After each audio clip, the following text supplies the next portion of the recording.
हे आहे high protein rich मटकीची उसळ. आता हाय प्रोटीन रिच का म्हटलं मी, तर ह्याच्यात आहे हाईट केलेले सोया चंक्स आणि कॅरेट. तर ते कसं काय आणि तरीसुद्धा ही इतकी चमचमीत आणि टेस्टी डिलिशियस कसे काय. तर नमस्कार, welcome to Preeti special kitchen. आज आपण बघणार आहोत सोया आणि कॅरेट टाकून मटकीची उसळ, तीसुद्धा हाय प्रोटीन रिच आणि अगदीच सगळ्यांनाच फार आवडणार आहे. जे सोया नाही खात त्यांनासुद्धा आणि जे सोया आवडतं त्यांनासुद्धा. तर चला, लहान मुलांचं काय असतं ना, की नजरेने खातात, म्हणजे जे त्यांना टेस्टी चमचमीत दिसतं ते खूप एन्जॉय करतात. तर बरेचसे लहान मुलं जेव्हा सोया खात नाही तेव्हा अशी ट्रिक काही वापरावं लागते. आणि कॅरेटसुद्धा मार्केटमध्ये फ्रेश कॅरेट आलेले आहे लाल लाल. तर चला बनवूया असे कॅरेटवाली मटकीची उसळ. तरीसुद्धा ह्याच्यात कॅरेट आणि सोयाबीन टाकलं ह्याचा फ्लेवर अजिबात येणार नाही.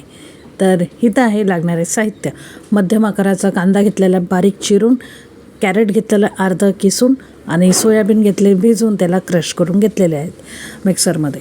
मालवणी मसाल्याची क्यूब घेतलेली, तुम्हाला इथं हवं तर तुम्ही मिरची, लसूण आणि आलंसुद्धा इथून ठेचून घेऊ शकता किंवा साधा मिरची आणि लसूणचा ठेचा वापरला तरीसुद्धा चालून जाईल.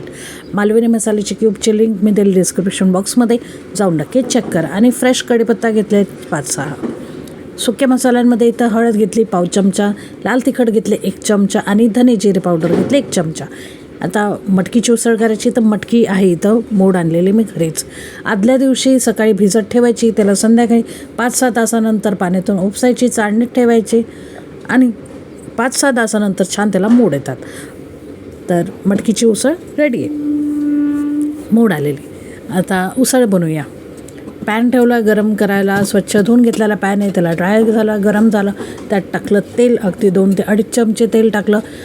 सोयाबीन इथं छान सॉफ्ट आणि मॉइस्ट राहते उसळ जी आहे ना ती. तर आता इथं टाकली मी तडका, म्हणजे आपली जिरे मोहरी, जसं मी म्हणते आधी मोहरी टाकायची, मग जिरे टाकायचे, मग कढीपत्ता टाकायचा आणि मग कांदा टाकायचा बारीक चिरलेला आणि छानपैकी याला परतून घ्यायचं. आता कोणतेही तडका देताना मोहरी कच्चे राहता कामा नाही. मोहरी तडतडल्यावरच जिरे टाकायचे, जिरे तडतडल्यावरतीच कढीपत्ता, आणि कढीपत्ता छान उडला तडतड की लगेच टाकायचा कांदा. कांदा हलका गुलाबी झाला की टाकली मालवणी मसाला क्यूब, लगेच टाकलं सोया आणि कॅरेट, किसून घेतलेलं कॅरेट. सोया किसताना येणार त्यामुळे त्याला मिक्सरमध्ये ग्राइंड केलेलं आहे मी, खिमा केला म्हणजे सोयाचा. आता सोया का टाकायचा, तर सोयाबीननी ना मस्त असं मॉइस्ट राहते, म्हणजे मऊ छान आणि टेस्टी होते, डिलिशियस होते आणि एक वेगळी फ्लेवरसुद्धा येतो आपल्या मटकीला आणि छान खमंग लागते. तर नक्की ट्राय करा ह्या पद्धतीने. आता टाकले ह्याच्यात मी हळद, लाल तिखट, धने जिरे पावडर आणि सिक्रेट आपला अर्धा सॅशे मॅगी मसाला आणि चवीपुरतं मीठ. छानपैकी हे सुद्धा परतून घ्यायचं. गॅसची फ्लेम म्हणाल तर मीडियम आहे. ते बघा, आता मीठ टाकलं, गॅसची फ्लेम मीडियम आहे जसं मी म्हटलं, आणि छान आता हे सगळं परतून घ्यायचं. कांदा फारसा लाल होऊ द्यायचा नाही पहिलेच, कारण की सोया आणि कॅरेटसोबत कांदासुद्धा परतल्या जाणारच आहे त्यामुळे. आणि जसं मी म्हटलं की मालवणी मसाल्याची क्यूब मी लिंकमध्ये देईल डिस्क्रिप्शन बॉक्समध्ये, तर जाऊन तोसुद्धा व्हिडिओ चेक करा. खूप हेल्पफुल आहे. ती झटपट सकाळच्या गडबडीमध्ये ती जी क्यूब आहे ती घ्यायची आणि टाकायची, सगळं काम होतं. म्हणजे मिरची, लसूण, आलं, कोथिंबीर सगळं असतं त्याच्यात, त्यामुळे खूप झटपट होणारी अशी रेसिपी आहे. तर परतून झालं कांदा मसाले सगळे की लगेच टाकले आपले, उपसून घेतले, म्हणजे मी परत धुतली, त्याला चाळणी ठेवलेली आणि मटकीची उसळ याच्यात टाकली. थोडी टाकायची, मिक्स करायची आणि छान याला असे परतून घ्यायची. आता ह्याला शिजायला किती वेळ लागेल, सोयाला जास्त वेळ लागत नाही शिजायला, तुम्हाला माहीतच असेल. आणि सोया ऑलरेडी आपण सोक केलेले असतात, क्रश केलेले किंवा परतून घेतलेला आहे, तर त्याला जास्त वेळ लागत नाही. जसं तुम्हाला मटकी शिजायला वेळ लागतो तितकाच वेळ लागतो. आणि मटकीला आता ह्याच्यात पाणी टाकायचं अजिबात नाही, कारण की सोयालासुद्धा एक मॉइश्चर येतो आणि मटकीलासुद्धा सुक एक पाणी सुटतं जेव्हा ते शिजल्यावर ते रिलीज होतं. आता बस झाकण ठेवायचं परतून झाल्यावर आणि मोजून 8 मिनटानंतर आपण ह्याला बघूया. 8 मिनटाला स्लो गॅस करायचा आणि शिजू द्यायचं.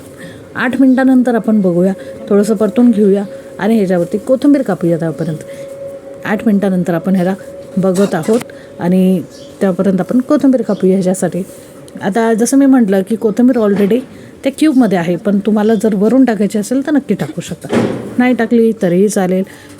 क्यूबच्या ऐवजी तुम्हाला ठेचा वापरायचा असेल मिरची लसूणचा तरी चालेल, पण मला इथं क्यूबचा फ्लेवर खूप आवडतो त्यामुळे, कारण त्यात थोडंसं आलंही असतं, कोथिंबीर पण असते, छान लागते.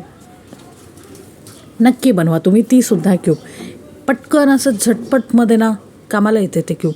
आणि एकदा क्यूब बनवून ठेवल्या ना अगदी 4-6 महिने तुम्हाला टेन्शन नाही. पटकन कधी खिचडीमध्ये, कधी डाळीमध्ये, कधी अशा सुक्या भाज्यांमध्ये सकाळी गडबडीच्या टायमाला हे क्यूब खूप हेल्पफुल असते. कारण की मिरची लसूण आलं कोथिंबीर घ्यायची सेपरेट काहीच गरज लागत नाही आणि फ्लेवरसुद्धा फ्रेश असतो. याच्यात आपण कोणत्याही प्रिझर्वेटिव्ह नाही ॲड केलेलं आहे. कारण की बऱ्याच वेळा काय होतं ना की आपण मार्केटमधून जेव्हा काही आणतो तेव्हा व्हिनेगर प्रिझर्वेटिव्ह खूप असतात त्याच्यात. ह्याच्यात असं काही नाही. त्यात नुसतं प्रिझर्वेटिव्हसाठी पण मीठ आणि तेल टाकलेलं आहे क्यूब बनवताना. तर चला आता 8 मिनटं होत आलेले आपले. कोथिंबीर मी कापून घेतलेली आहे आणि आता 8 मिनटानंतर आपण बघत आहोत मटकीची उसळ उघडून बघूया. तर मोजून ह्याला तुमच्या गॅसच्या अनुसार 7-8 मिनटं लागू शकता. मध्यंतरी एकदा उघडून बघू शकता तुम्ही. आता मला तर सवय आहे, अंदाज आहे त्यामुळे, बट तुमच्या गॅसच्यावरती डिपेंड आहे, तुमच्या म्हणजे फ्लेमवरती डिपेंड आहे की किती वेळात भाजी होते. तर होत आलेली आपली मटकीची उसळ आता आपण उघडून बघूया. तर चला आता आपण ह्याला उघडली आहे आणि छान 8 मिनटं झालेली आहेत. तुम्ही बघू शकता छान मॉइश्चर आहे भाजीला, अजूनही अजिबात ड्राय नाही झाली आणि सोबत शिजलेलीसुद्धा आहे. हलवताना समजतं की मटकी किती छान शिजलेली आहे. तर आणि लागलेलीही नाही. तुम्ही बघू शकता छान अशी भाजी रेडी आहे. आणि लहान मुलांना हे समजणार पण नाही की ह्याच्यात तुम्ही सोया टाकलेले आहेत, कारण की खूप छान डिलिशियस होते. आणि सोयाचा एक उग्रवास जो असतो ना तो अजिबात येत नाही, कारण की मटकीचाच एक सुगंध इतका छान असतो की त्याच्यात ते दबून जातो सोयाचा सुगंध जो असतो. त्यामुळे सोया मुलांना कसं चारायचं ते ही बेस्ट आयडिया आहे ह्या सीझनमध्ये. आणि कॅरेटसुद्धा आपण चारू शकतो. आणि छान कलरफुल दिसते ना चमचमीत, तर मुलं आवडीने खातात. मुलं काय मोठे काय सगळ्यांनाच आवडेल. अशा पद्धतीची नवीन स्टाईलने आपली मटकीची उसळ रेडी आहे. ही तुम्ही अगदी संध्याकाळच्या टी टाईमच्या स्नॅक्समध्ये सुद्धा ही खाल्ली ना, बस कच्चा कांदा अजून वरून टाकायचा आणि लिंबू पिळायचा आणि असंही खाता येते. खूप छान चमचमीत होते. आणि मला तरी ही अशीही आवडते, विदाऊट चपाती, विदाऊट पराठा खाल्ला तरीही चालतं अशी उसळ. आणि आवडली असेल ही रेसिपी, अगदी झटपट होणारी चमचमीत होणारी अशी मटकीची उसळ, तर नक्कीच ट्राय करा, बनवा ह्या पद्धतीने आणि हेल्दी राहा, हेल्दी खा. आणि लाईक करा, शेअर करा, सबस्क्राईब करा, कारण की सगळं करणं निःशुल्क आहे, फुकट आहे. फुकट असलं तरीसुद्धा ह्याच्यामागे खूप मेहनत लागते आमची एका व्हिडिओ बनवण्यासाठी. तर नक्की शेअर करा आणि नक्की लाईक करा, कमेंट करा. व्हिडिओ शेवटपर्यंत बघण्यासाठी खूप खूप धन्यवाद.